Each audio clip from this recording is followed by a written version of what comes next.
Here is a quick tutorial for Mac users.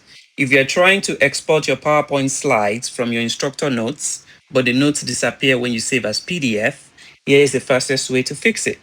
First, you're going to click Command P to open the print window. Then you're going to change the layout from slides to notes. If you don't do this, you would only see the slides, but you won't see your instructor's notes underneath when it's converted to PDF. Once you do that, you're going to go down here next to the PDF. You're going to click that button and then you're going to save as PDF.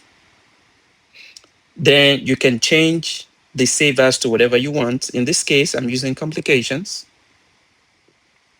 And then where you save the document to is up to you. I save mine to documents. You can put yours to whatever works for you.